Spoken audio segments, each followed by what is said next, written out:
Alrighty, so as a really quick intro here, we are just going to go over the principles of design. Most of you guys probably know these already, just by the nature of the courses that you had to take to get into this one, considering it's a 400 level, but it's always good to go over things again, so you know my take on them and just the general definitions of things.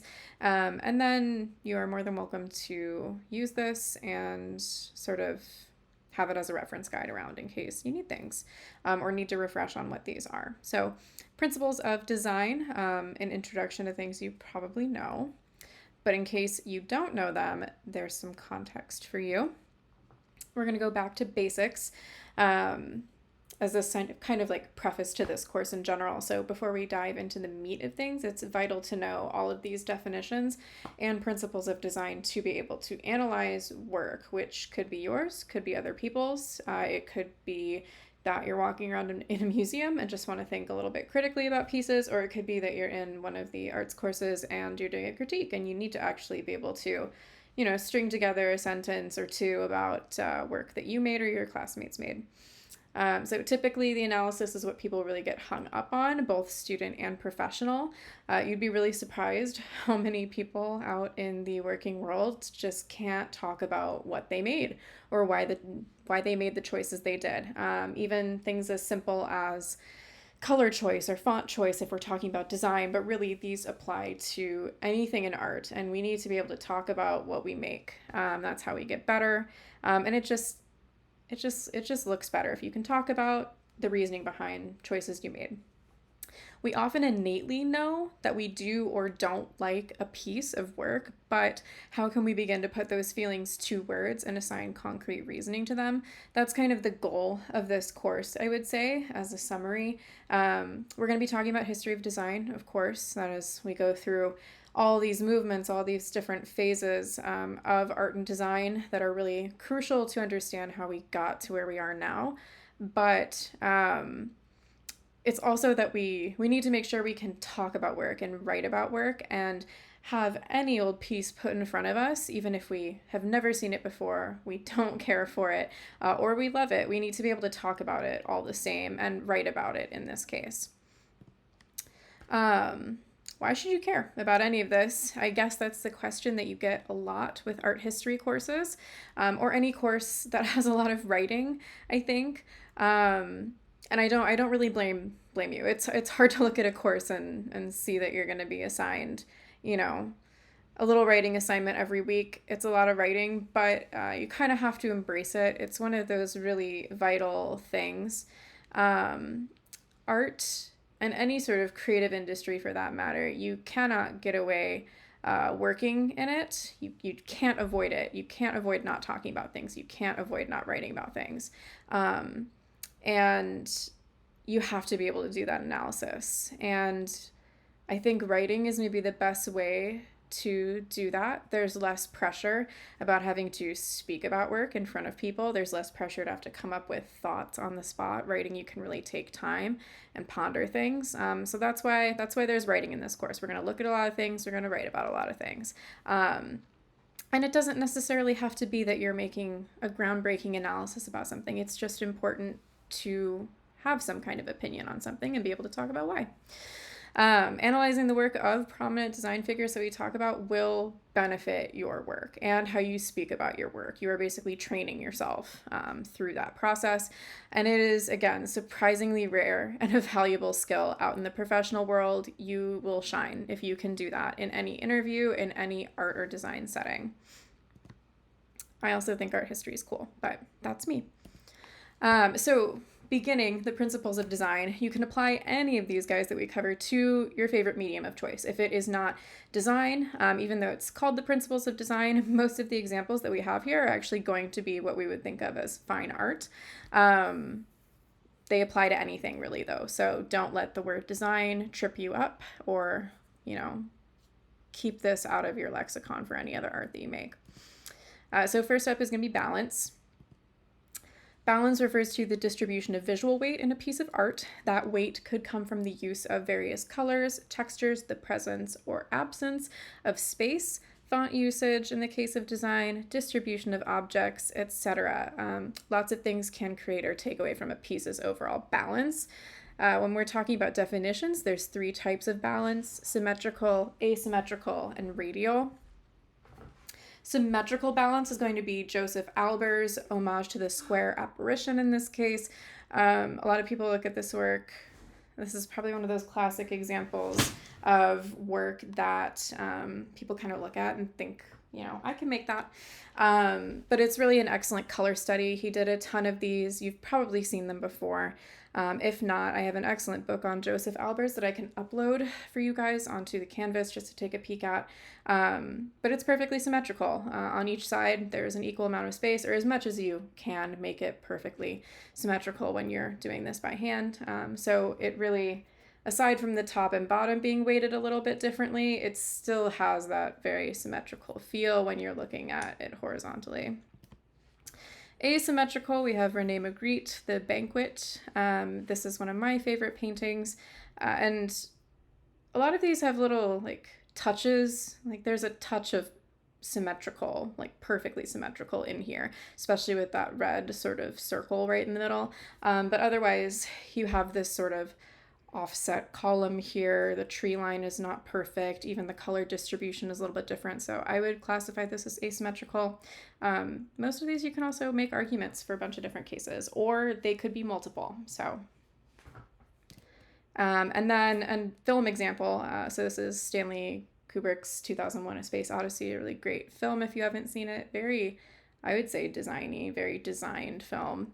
This would be radial symmetry. So all of these are coming out from a point in the center. And really, he's one of those directors that is hyper symmetrical. Maybe just a step down from Wes Anderson. Next up is emphasis. Number 2, emphasis is the part of the design that catches the viewer's attention. Emphasis is created by contrasting an element with other elements. That area could be different in size, color, texture, shape, etc. So another one of my favorite artists, Wayne Thiebaud, Clown Cones. It's a really cute little painting. He was really famous for doing paintings of different sweets and things.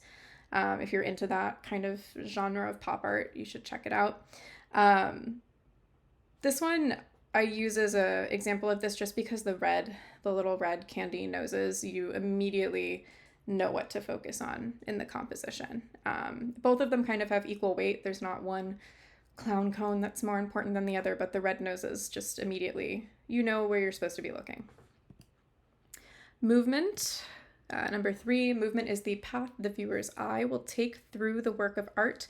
Movement can guide the viewer to focal areas or create the look or feeling of action. Ideally, in any piece of work, you want the person to be looking at your work. You want them to stay with it for a moment. You don't want to lead the viewer's eye out of the piece with an awkward line or something similar to that. Great example of this is The Great Wave off Kanagawa.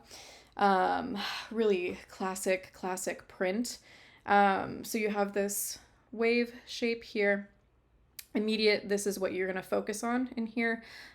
Your eye will follow this down, this curve up, but there's still, and you would think maybe this would lead you out of the composition. There's still a lot to look at down here. So your eye might flip down to this one, or if it goes up this way, it might even, there's enough interest in this background and this sort of color wash here that it would follow this little path and then just go right back in. So great example of that sort of keeping our eye in this piece. Next one is sort of a dual one, pattern and repetition. So 2-for-1 combo. Pattern is the repeating of an element all over the work of art. Repetition works with pattern to make the work of art seem active. If all of these are starting to sound really similar, they are. They're all linked or work together in one way or another. So repetition is being caused by pattern. Pattern is being caused by repetition.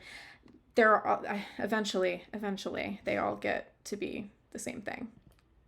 So Yayoi Kusama, very, I would say, I know she's still a very popular artist, but I feel like she was really en vogue maybe 5 years ago. This is one of her installations. She does some like sculpture installation. She's all over the place. But she's known for her polka dots. I've been in one of her rooms.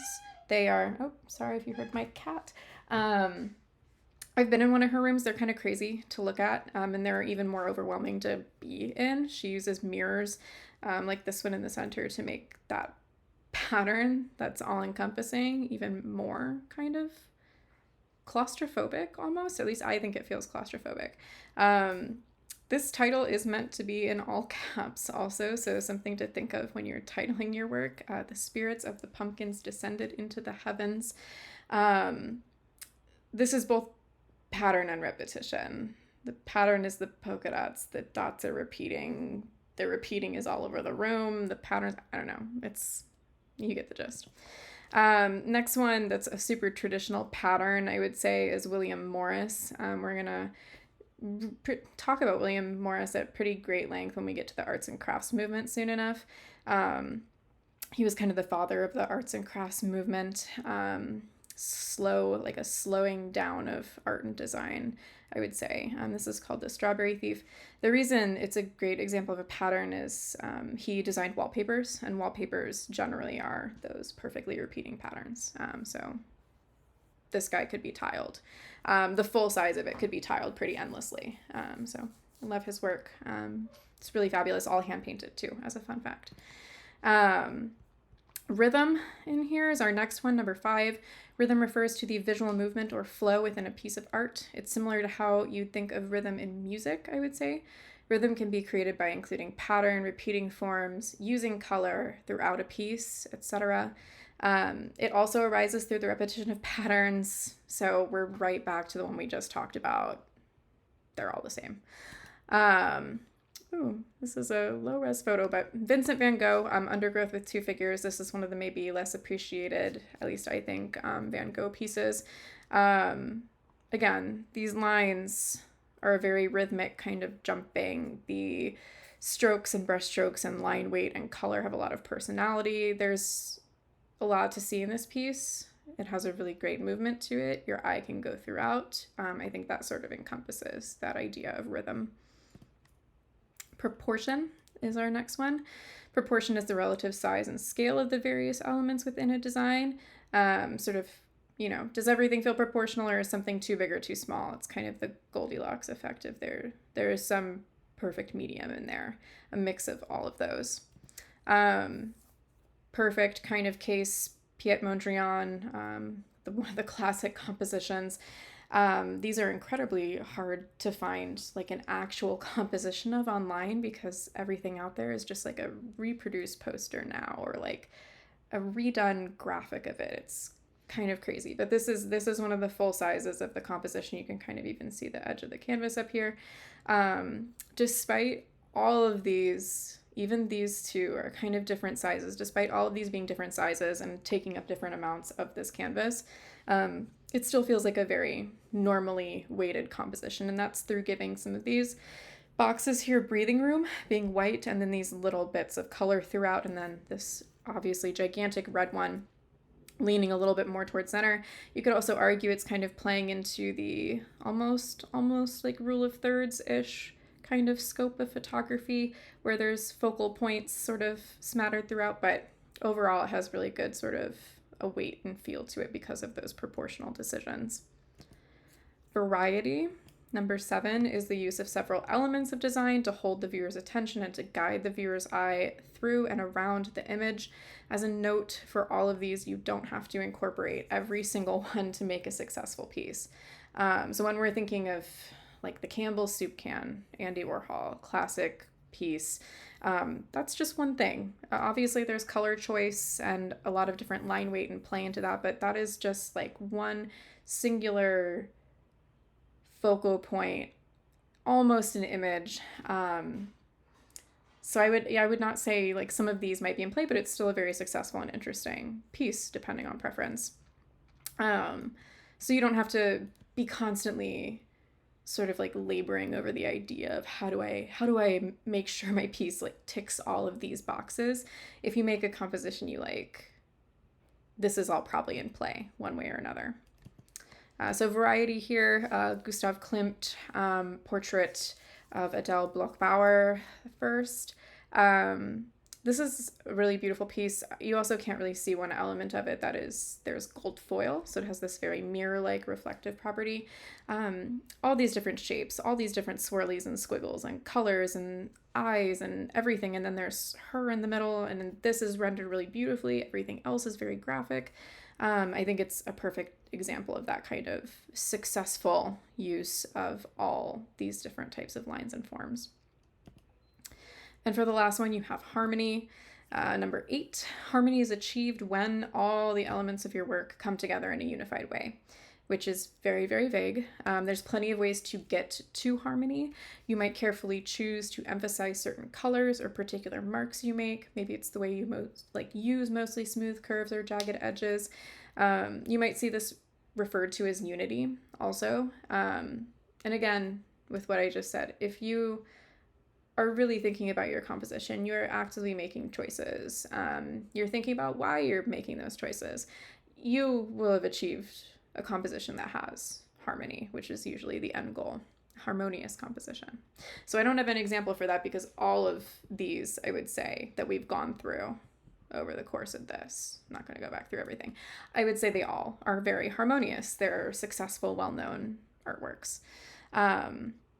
So that's kind of our run through of the principles of design. The funny thing is, if you look this up or Google this or something, there are 5 million different takes on how many principles there are. You can see people say there's 13. You can see people say there's like 3 main ones. You can see people say there's like 5. So all of these, considering some of them seem very similar as well, especially when we're sort of having these two, pattern and repetition, you might see some people split those up. You might see some people keep them together. You might see people throw in unity as its own element.